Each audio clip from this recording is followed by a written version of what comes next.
Hi guys, അപ്പോൾ ഇന്നൊരു variety ആയിട്ടാണ് പാളയട എന്നൊക്കെ പറയും. ഇത് ഉണ്ടാക്കണത് അമ്മച്ചനാണ്. ആദ്യം നമുക്ക് പാള ഇങ്ങനെ മുറിച്ചെടുക്കണം.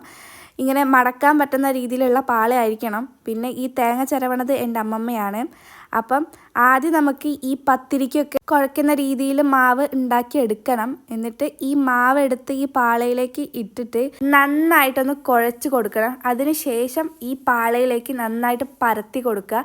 നൈസായിട്ട് വേണം പരത്തി കൊടുക്കാൻ വേണ്ടിയിട്ട്, കട്ടിയായിട്ട് പരത്തരുത്. എന്നിട്ട് അതിലേക്ക് നേരത്തെ ചിരകി വെച്ചിരുന്ന തേങ്ങയും പിന്നെ നമ്മുടെ ശർക്കരയും ഇങ്ങനെ ലെയറായിട്ട് ഇട്ട് കൊടുക്കുക.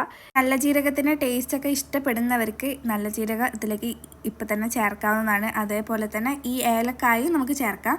ഇങ്ങനെ ഈ ലെയറാക്കി ഇട്ടതിന് ശേഷം നമുക്കിത് മടക്കിയിട്ട് തുന്നാൻ യൂസ് ചെയ്യണത് പാന്തം എന്ന് പറയുന്ന സാധനമാണ്. ഈ പാന്തം എന്ന് പറഞ്ഞാൽ നമ്മുടെ ഓലയിലെ മടലിൽ നിന്ന് കിട്ടുന്ന സാധനമാണ്. പച്ച ഓലയിൽ നിന്ന് കിട്ടുന്നതാണ്. അങ്ങനെ തുന്നി കഴിഞ്ഞപ്പോൾ അമ്മച്ചൻ ഒരു ബാഗ് പോലെ ആക്കി തന്ന്.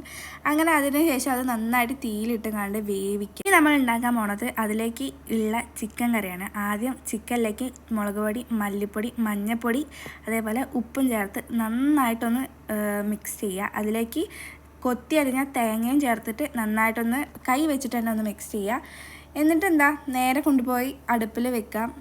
ചട്ടിയിലാണ് ഉണ്ടാക്കുന്നത്, അതുകൊണ്ട് തന്നെ പ്രത്യേക ടേസ്റ്റ് ആയിരിക്കും. നോർമൽ ഒരു ചിക്കൻ കറി അല്ല, ഈ ഉള്ളി ഒന്നും ഇടാത്ത മുളക് മാത്രം ഇട്ടിട്ടുള്ള ഒരു കറിയാണ്. ഇത് പ്രത്യേക ടേസ്റ്റ് തന്നെയാണ്. നല്ല വാസന തന്നെ ഉണ്ടാവും അതിന്. അങ്ങനെ നമ്മുടെ അട റെഡി ആയിട്ടുണ്ട്. അട വേവിക്കുമ്പോൾ കരിയാതെ സൂക്ഷിക്കണം. കുറച്ച് നേരം വെച്ചിട്ട് വേവിച്ചാൽ മാത്രമേ ഉള്ളിലുള്ള മാവൊക്കെ വെന്ത് കിട്ടുള്ളൂ. ഞങ്ങളത് എന്തായാലും നന്നായിട്ട് വെന്തിട്ടുണ്ട്. അങ്ങനെ ചിക്കൻ കറിയും ഈ അടയും കൂട്ടി കഴിക്കാൻ വേണ്ടിയിട്ട് അടിപൊളിയാണ്.